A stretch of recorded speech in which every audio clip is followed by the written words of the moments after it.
ತಡ್ರಿ ಇನ್ಸ್ಪೆಕ್ಟರ್ ಜೊತೆ ಮಾತಾಡ್ತಾ ಇದ್ದೀನಿ ನಾನು. ನೀವು ಒಳಗ್ ಕೂರಿಸಿದ್ ಹೌದಾ? ಒಳಗೂ ನಾವು ಸೆಲ್ ಹಾಕಿಲ್ಲ ಏನಿಲ್ಲ ಸರ್. ಇದರ ಮೇಲೆ ಡಿಜಿ ಕ್ರಮ ತಗೊಳ್ಬೇಕು. ಇವನೇ ಒಪ್ಕೊಂಡಿದ್ದಾನೆ, ಇನ್ಸ್ಪೆಕ್ಟರ್ ಒಪ್ಕೊಂಡಿದ್ದಾನೆ ಒಳಗ್ ಕೂರಿಸಿದೀವಿ ಅಂತೇಳಿ. ಕಾನೂನು ಇದೆಯಾ? ಎನ್ಕ್ವೈರಿ ಮಾಡಕ್ ತಂದವ್ರನ್ನ ಒಳಗ್ ಕೂರಿಸೋದಕ್ಕೆ ಕಾನೂನು ಇದೆಯಾ? Take very serious action against the police officer who is responsible. ನಾನು ಡಿಜಿಗೆ SP ಗೆ ಒತ್ತಾಯ ಮಾಡ್ತಾನೆ, ನಿಮ್ಮ ಎನ್ಕ್ವೈರಿಗೆ ಬೇರೆ ಬೇಕಾಗಿಲ್ಲ. ಇನ್ಸ್ಪೆಕ್ಟರ್ ಒಪ್ಕೊಂಡಿದ್ದಾನೆ, ನಾವು ಎನ್ಕ್ವೈರಿಗೆ ತಂದ್ರು ಒಳಗೆ ಕೂರಿಸ್ತೀವಿ ಅಂತ. ಯಾವ ಆಧಾರದ ಮೇಲೆ ಕೂರಿಸ್ತಾರೆ ಇವರು? ನಿಮಗೆ ಅಧಿಕಾರ ಇಲ್ಲ, ತಿಳ್ಕೊಳ್ಳಿ. ಕಾನೂನು ಗೊತ್ತಿಲ್ಲ ಅಂದ್ರೆ ನಾನು ಹೇಳ್ತೀನಿ, ಎನ್ಕ್ವೈರಿಗೆ ತಂದಾಗ ಒಳಗೆ ಕೂರಿಸೋದಕ್ಕೆ ಅಧಿಕಾರ ಇಲ್ಲ. ಎನ್ಕ್ವೈರಿಗೆ ಇದೇ ಟೈಮಿಗೆ ಬರಬೇಕು ಅಂತ ಒತ್ತಾಯ ಮಾಡೋದಕ್ಕೆ ಇದೆಲ್ಲ ಕಸ್ಟಡಿ ಕೊಟ್ಟರೆ ಅದು ಬೇರೆ ಸರ್.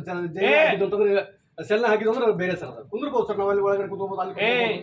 ರಾಜು ಅಂತ ಹೇಳಿ ಬಂದಾಗ ಸ್ನಾನ ಮಾಡಿಸ್ಕೊಂಡು ಬರ್ತೀನಿ ಅಂದ್ರೆ ಯಾಕೆ ಬಿಡಲ್ಲ?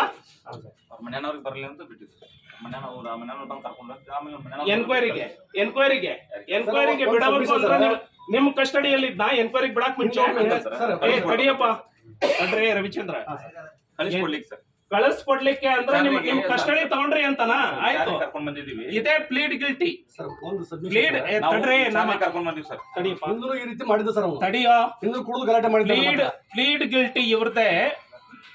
ಅವ್ರ ಮನೆಯವ್ರು ಬರ್ಲಿ ಅಂತ ಹೇಳಿ ನಾವು ಬಿಟ್ಟಿಲ್ಲ ಅಂತ ಅಂದ್ರೆ ಪಿಟಿಷನ್ FIR ಇಲ್ಲದೆ ಇವರು ಒಳಗ್ ಕೂರಿಸಿದ್ದಾರೆ ಅಂತ ಹೇಳಿ ಒಪ್ಕೊಂಡಿದ್ದಾರೆ. ಸೊ SP ಇಮ್ಮಿಡಿಯೇಟ್ ಆಗಿ ಆಕ್ಷನ್ ತಗೊಳ್ಬೇಕು. ಆಮೇಲೆ ಇಲ್ಲಿಂದ ಬೇರೆಯವ್ರ ಮನೆಗೆ ಹೋಗಿ ಭೇಟಿಯಾಗು ಇದು ಅಂತ ಹೇಳಿ ಏಜೆಂಟ್ ಗಿರಿ ಕೆಲಸ ಮಾಡ್ತಾ ಇಲ್ಲ. ಜನರಲ್ ಆಗಿ ಹೇಳ್ತಾ ಇದ್ದೀನಿ ರವಿಚಂದ್ರ, ಕೇಳಿ. ನಾನು ತಪ್ಪು ಮಾಡಿದಕ್ಕೆ ನಾವು ವಿಚಾರಣೆ ಮಾಡಿದ್ವಿ ಅಷ್ಟೇ ಸರ್. ನಾವು ತಪ್ಪು ನೀನೇ ಹೆಂಗೆ ಕನ್ಕ್ಲೂಷನ್ ಬರ್ತೀಯಪ್ಪ? ಎನ್ಕ್ವೈರಿ ಮಾಡ್ಬೇಕು. ಒಂದು ಸಬ್ಮಿಷನ್ ಸರ್, ಒಂದು ಯಾರೋ ಕಂಪ್ಲೇಂಟ್ ಕೊಟ್ಟರೆ ನಾವು ವಿಚಾರಣೆ ಮಾಡ್ಬೇಕಲ್ಲ ಸರ್.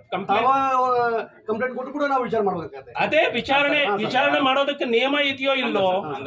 ನಿಯಮ ಉಲ್ಲಂಘನೆ ಮಾಡೋದಕ್ಕೆ ಅದು ಉಲ್ಲಂಘನೆ ಆಗಿದೆ ಅಂತ ಹೇಳ್ತಾ ಇದ್ದೀನಿ. ಯಾವುದು ಒಳಗ್ ಕೂರಿಸಿದ್ರಲ್ಲ ಅವ್ರು ತಂದು ಕೂರಿಸಿದ್ರಲ್ಲ, ಅದು ಉಲ್ಲಂಘನೆ. ಯಾವುದು ಉಲ್ಲಂಘನೆ? ಅದು ಉಲ್ಲಂಘನೆ ಮಾಡಿದೀರಿ, ಇನ್ನು ಮುಂದೆ ಮಾಡಬಾರ್ದು ಅಂತ ಹೇಳಿ ಹೇಳೋದು. 24 hours ಪ್ರೊಡ್ಯೂಸ್ ಮಾಡ್ಲಿಕ್ಕೆ ನಮ್ದು ಉಲ್ಲಂಘನೆ ಹೇಳಿದ್ದ ತಲೆಗೆ ಹೋಗ್ತಾ ಇದೆಯಾ? FIR ಆದ್ರೆ 24 hours ಅಪ್ಪ. ಪಿಟಿಷನ್ ಗೆ ತಂದಾಗ ತಿಳ್ಕೊ, ಇಲ್ಲಿ ಯೂನಿಫಾರ್ಮ್ ಹಾಕೊಂಡಿದ್ದೀರಿ. ಪಿಟಿಷನ್ ಗೆ ಎನ್ಕ್ವೈರಿ ಮಾಡ್ಲಿಕ್ಕೆ ತಂದಾಗ ಕೂರ್ಸೋದಕ್ಕೆ ನಿಮಗೆ ಅಧಿಕಾರ ಇಲ್ಲ. ನಿಮಗ್ ಗೊತ್ತಿಲ್ಲ ಅಂದ್ರೆ ಇನ್ನೊಂದ್ಸರಿ ಟ್ರೈನಿಂಗ್ ಗೆ ಹೋಗಿ, KPA ಗೆ ಇನ್ನೊಂದ್ಸರಿ ಹೋಗಿ ಟ್ರೈನಿಂಗ್ ತಿಳ್ಕೊ. ಎನ್ಕ್ವೈರಿಗೆ ತಂದಾಗ ಡಿಟೆನ್ಷನ್ ಮಾಡಿದ್ದು ತಪ್ಪು. ಅದನ್ನ ರವಿ ಠಕ್ಕಣ್ಣವರಿಗೆ ಮಾಡಿದ್ದೀರಿ. 6 ಗಂಟೆಯಿಂದ 10 ಗಂಟೆವರೆಗೂ ನಿನ್ನ ಕ್ಯಾಮೆರಾ ನಂಬಲ್ಲ, ನಾನು ಹೇಳ್ತಾ ಇದ್ದೀನಿ. ಅದ್ರ ಮೇಲೆ ಎನ್ಕ್ವೈರಿ ಮಾಡಲಿ. ಆಯ್ತು, ಫುಟೇಜ್ ತೆಗೀರಿ. ಈಗ ತೆಗೀರಿ ಫುಟೇಜ್.